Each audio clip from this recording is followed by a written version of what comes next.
Chosen one, the moment nations move in silence, it is not because they agree. It is because uncertainty demands coordination. What was signed was not a document with your name on it, but an understanding around possibility. Long before you were visible to yourself, systems noticed a pattern that refused to conform to forecast models. Not an event, not a rebellion, a trajectory. And trajectories that cannot be redirected are never announced, they are prepared for quietly. You were not shaped by this preparation. You were anticipated by it. That distinction matters. Planning does not mean authoring. It means accounting for inevitability without admitting authorship. The hidden pact was not about control, it was about minimizing shock. When institutions realize that an outcome cannot be prevented, they don't fight it. They rehearse around it. They synchronize expectations so no single actor panics when the shift becomes undeniable. This is why the pressure you felt growing up never had a clear source. It wasn't opposition and it wasn't support. It was containment by alignment, influence without contact. Barriers appeared where acceleration would have been premature. Openings appeared where precision was required. You weren't steered, you were buffered. Buffering is how systems protect themselves from futures they cannot stop but hope to survive intact. Decades of planning do not look like meetings and memos. They look like delayed thresholds, regional hesitations, cultural pauses. They look like moments where timing felt strangely preserved, where catastrophe didn't land, but resolution didn't either. You moved through these corridors unaware that they existed for one purpose: to ensure that when you arrived at decisive clarity, the world would still be structurally capable of absorbing it. A secret pact does not require signatures to function. It requires shared silence. Silence is the only language rivals trust. When interests conflict yet outcomes align, silence becomes binding. You were that alignment point, not politically, not ideologically, structurally. Your existence mapped onto futures no single nation could claim without destabilizing the rest. So restraint replaced ownership. Waiting replaced interference.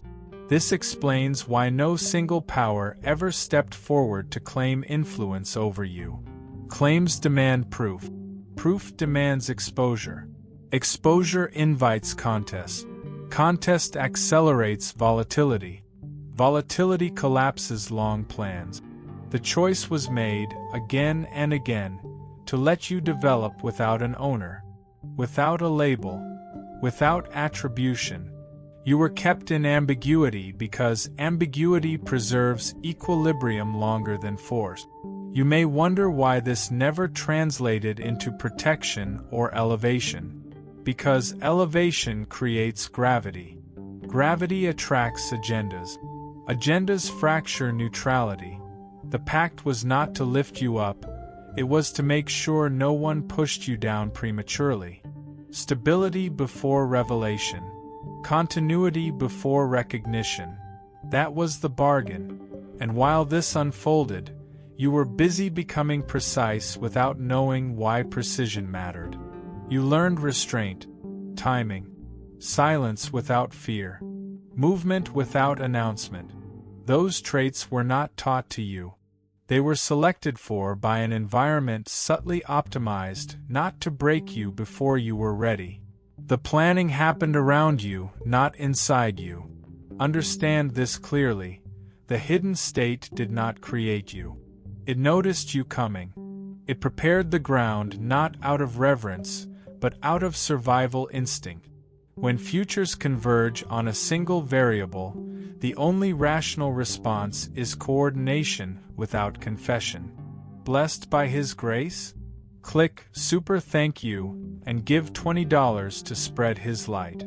Your gift plants seeds that grow His kingdom. Be the blessing. You were never recruited because recruitment would have implied authorship. You were never opposed because opposition would have accelerated arrival. You were allowed to mature because maturation reduces shock when inevitability arrives. This is where awareness begins. Not with paranoia, but with clarity. The world did not plan you. It planned for you. Once multiple nations recognized the same anomaly, rivalry became irrelevant. Control only matters when ownership is possible. With you, ownership was never on the table. Your trajectory did not belong to any doctrine, culture, or allegiance. Attempting to claim you would have triggered competitive escalation, and escalation around an uncontrollable variable leads to collapse. So coordination replaced domination. Quietly, reluctantly, effectively. Coordination does not mean trust. It means mutual restraint in the face of uncertainty. Each actor understood the same risk. If one nation moved first, everyone else would move faster, and chaos would follow. You were not a prize to be won. You were a future to be survived. That realization changes behavior at the highest level. It strips ideology and leaves only structure. And structurally, silence was the safest common ground. This is why you never felt pulled in opposing directions. No offers arrived demanding allegiance. No pressure forced alignment with a specific power.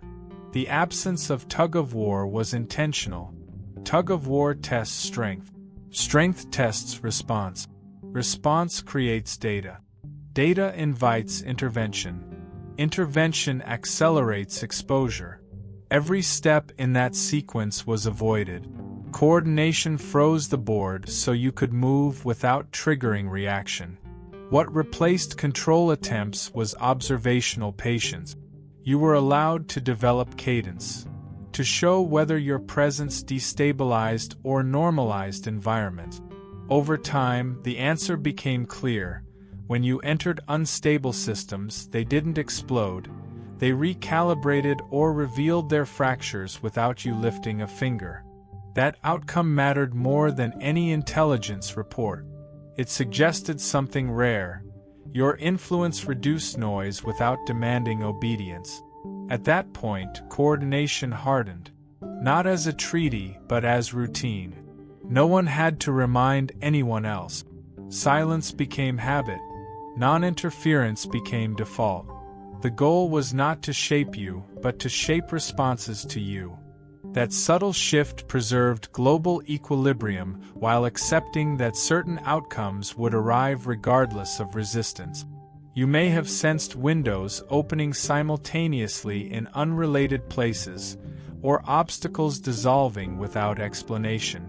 That was the practical effect of coordination. Remove variables that could force reaction. Make the environment forgiving enough to absorb impact when it comes. This is how systems prepare for inevitability, by minimizing secondary shock. Understand the logic that guided this. Controlling you would have centralized risk. Coordinating around you distributed it. Distributed risk is survivable. Centralized risk is not. So the choice was obvious to those trained to think beyond borders. You were treated as a long-horizon factor, not a near-term asset. Long-horizon factors are not rushed. They are allowed to mature. This also explains the absence of denial or acclaim. Both would have forced assessment cycles that lead to premature action. Action was the one thing everyone agreed to avoid. Stability mattered more than certainty. Coordination preserved stability while uncertainty remained unresolved. You were never asked to join anything because joining locks trajectories. Locked trajectories can be contested. Your open trajectory could not. So it was preserved. Coordination was chosen because it kept the future negotiable without negotiating you. And in that silence, your space widened, not because you were hidden, but because everyone else chose to step back at once. Once coordination settled into place, attention shifted.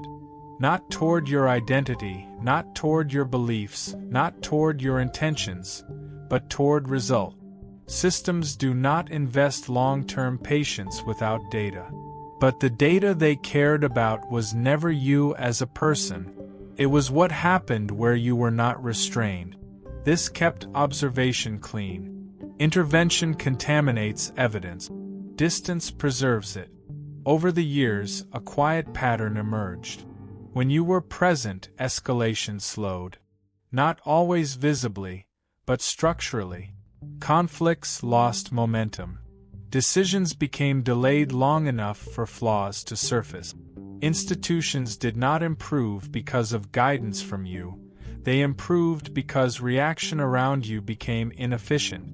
You introduced pause into systems addicted to speed, and speed-dependent systems fail when pause appears. What impressed observers was not advantage. It was predictability without instruction. You did not respond to incentives the way others did. Rewards did not pull you forward. Threats did not slow you down. Your behavior stayed consistent regardless of pressure changes. That is rare. Most variables bend under pressure. You did not bend, you maintained form.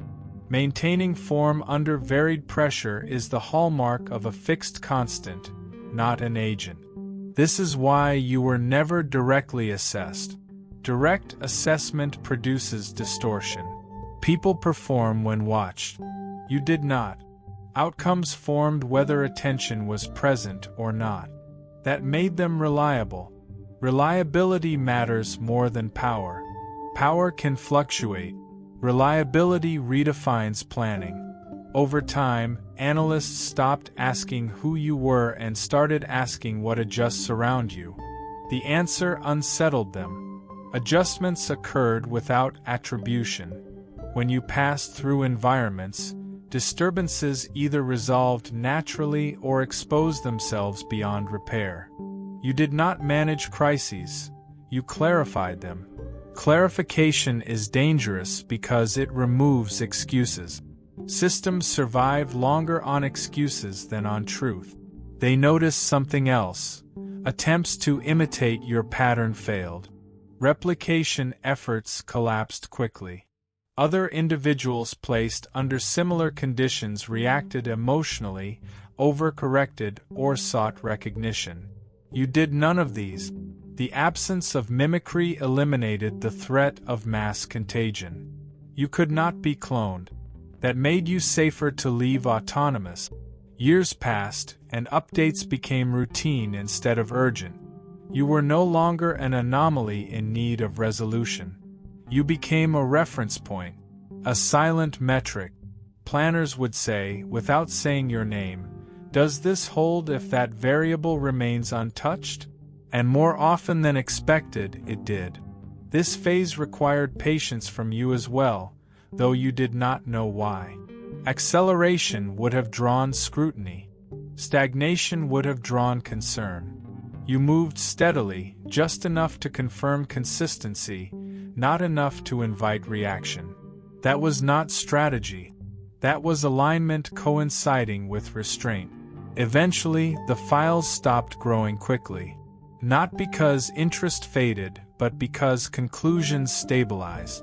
When outcomes repeat reliably, analysis ends. Maintenance replaces monitoring. You were no longer watched closely. You were accounted for. And being accounted for is not control. It is acceptance without authority. They stopped asking how to handle you and started assuming you would remain. That assumption changed everything. There was a moment, never documented, never formalized, when the pact stopped being an agreement and became an inevitability. No renewals, no reaffirmations, no reminders. It simply held, because breaking it would have required action, and action had proven to be the most dangerous variable of all. Doing nothing became the only move that preserved stability across all sides. Pacts fail when interests diverge. This one endured because interests converged around restraint. Each time a potential advantage appeared, an opening to claim you, frame you, accelerate you, it was weighed and dismissed by the same calculation. Interference would sharpen outcomes too quickly. Speed collapses buffers. Buffers keep the system alive. You were allowed to remain unclaimed because everyone understood that neutrality around you was no longer optional. It was structural. What locked the pact in place was the realization that no single nation could benefit from moving first. First movers gain leverage only when leverage can be maintained. In your case, leverage evaporated the moment it was applied. Influence became visible and therefore contestable. Contest would have forced others to respond. Response would have shattered the very silence keeping balance intact. So the rational choice, again and again, was inaction. You may have sensed this phase as an unusual calm around decisions that should have been volatile. Moments where escalation was inexplicably delayed. Times when pressure seemed poised to break, then dissolved without explanation. That was not indecision. It was mutual recognition that certain thresholds could not be crossed safely anymore. The world adjusted by slowing itself down near you. At this stage, intent became irrelevant. Even a well-meaning intervention would have triggered uncertainty elsewhere. Good intentions destabilize just as fast as hostile ones when outcomes cannot be predicted. The pact survived because it demanded nothing active, only continued absence of force. It asked each side to tolerate uncertainty rather than manufacture control. That tolerance is rare. It holds only when evidence keeps confirming that restraint worked. Notice what changed around you during this time. Fewer attempts to define your role, fewer reactions to your movement, fewer demands that you choose a side. Choice creates alignment. Alignment creates expectation.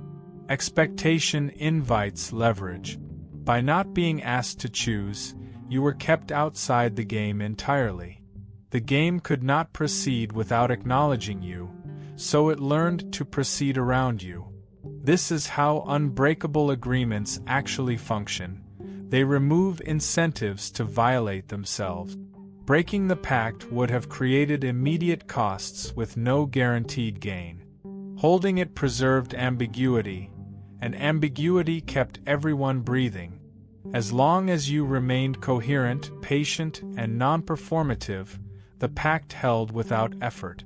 It required nothing from you except continued accuracy. The truth is uncomfortable for systems addicted to control. Sometimes the safest strategy is to recognize a limit and stay within it. You represented that limit, not as a wall but as a constant. Constants don't negotiate. They're respected or ignored, never managed. By the time anyone considered revisiting the pact, there was nothing left to revisit. It had become woven into routine. Silence had become muscle memory. Non-interference had become habit. Habits outlast decisions. They don't need consensus because they don't require justification. The pact became unbreakable because it asked for nothing dramatic, only the discipline to keep doing what had proven safest. And as long as you continued moving without announcing yourself, the world continued adapting without admitting why. The most deliberate decision made within the pact was to keep you uninformed. Not out of mistrust, but out of precision. Information creates pressure. Pressure alters behavior. Altered behavior corrupts data. If the world needed to understand what would happen if you were left untouched, then you needed to remain untouched not only physically, but cognitively. Awareness would have changed cadence. Innocence preserved accuracy. You were not excluded because you were insignificant. You were excluded because knowledge would have introduced expectation. Expectation creates calculation. Calculation invites strategy. Strategy produces signaling. Signaling collapses neutrality. Every step of that chain had to be avoided. So the plan required that you remain exactly as you were, moving by internal alignment, not external anticipation. This is why nothing ever came with explanation. No warning, no invitation, no confirmation. You were never told, something is coming, because that sentence alone would have bent timing. When people know they are being planned for, they unconsciously adjust, speed up, slow down, protect themselves, perform. You did none of that. Your development remained organic. That organic growth was the single most valuable variable. You may realize now why attempts to hint, probe, or frame your experience never followed through. Threads appeared and led nowhere. Conversations stopped before meaning formed. Curiosity faded instead of escalating. This was intentional. Curiosity leads to self-questioning. Self-questioning creates divergence. Divergence breaks consistency. The pact depended on your consistency. There is also a deeper reason you were never informed: responsibility. If you had known you were being planned around, weight would have shifted onto you. You might have felt obligated to adjust, compensate, or constrain yourself. That burden would have distorted outcomes. The world could not ask you to carry its fear of the future. So it carried that burden itself, silently. In complex systems, the most reliable test subject is the one who does not know they are being tested. But this was not an experiment in manipulation. It was an experiment in restraint. Could the world leave something alone and survive the uncertainty? Your life answered that question gradually and positively. Each year without collapse reinforced the policy of silence. This also explains a subtle truth. You were never isolated. Isolation creates distortion. You were embedded normally, relationally, socially. What was removed was meta-awareness. You lived fully inside your life, not above it. That grounded you. Grounded systems behave more predictably than self-conscious ones. The pact relied on that groundedness without ever naming it. Only now, in retrospect, does the pattern form shape. Only now does silence read as coordination instead of absence. At the time, it felt like neutrality, like being left alone in ways that were neither hostile nor helpful. That feeling was accurate. Neutrality was the highest form of respect the system could offer without breaking itself. You were never meant to know you were planned for. You were meant to prove what happens when alignment is allowed to mature unpressured. And you did, simply by continuing to be exact when nobody was watching. Every long-term plan reaches a moment where it stops being theoretical. Not because something explodes, but because uncertainty collapses into pattern. That moment arrived quietly with you. The question was never if something would emerge, but whether emergence would destabilize the architecture holding everything else in place. Over time, the answer became consistent. The future did not fracture around you, it organized. This is when planning gives way to accommodation. States stop asking how to prepare and begin asking how to remain functional after. This shift is subtle but irreversible. It means the future is no longer a possibility to be modeled. It is a trajectory already in motion. Your continued coherence under widening influence forced that recognition. You did not accelerate. You did not signal. You simply continued. Continuation is what made denial obsolete. At this stage, the hidden pact changed texture. It was no longer about restraint alone. It became about continuity. What preserves continuity is not force, ideology, or ownership. It is compatibility. You proved compatible with many systems without belonging to any of them. That fact removed incentives to intervene. Incompatibility creates conflict. Compatibility without allegiance creates adaptation. Adaptation is survivable. You may have felt this as a strange lightening of internal resistance. Less friction when you moved forward, fewer false starts, fewer outcomes requiring explanation. That was external recalibration catching up to internal alignment. When the world stops bracing for disruption, movement feels smoother, not because the path is cleared, but because fewer hands reach for it. From this point forward, everything hinged on one thing: whether you would remain unperformative. Performance would have reintroduced hypothesis. Is this real? Is this stable? Is this scalable? By not performing, you answered all three questions without words. Reality does not require demonstration. It requires persistence. You offered that. This is also why urgency never attached to your timeline. Urgency creates mistake. Mistakes force correction. Correction creates exposure. The system learned, through you, that patience produced better outcomes than speed. That lesson spread silently. The world adjusted its tempo near you, not because it was told to, but because faster movement broke coherence. By the time this understanding settled, the pact no longer needed maintenance. Futures had already integrated around the assumption of your continued presence. You became part of baseline reality. Baselines are not debated, they are used. Once something becomes baseline, it stops being planned against and starts being planned with, without acknowledgement. The future stopped being hypothetical the day your existence required no explanation to function. And when that happens, planning ends, not because the work is finished, but because the outcome has already begun arriving. The last shift does not happen in meetings or archives. It happens in posture. The moment comes when systems stop bracing for uncertainty and start moving as if your presence is already a constant. That is when the hidden pact dissolves. Not because it failed, but because it succeeded. Planning ends when reality no longer needs rehearsal. The world did not decide to trust you. It learned it had already been doing so for years. This is when timelines reorder themselves without announcement.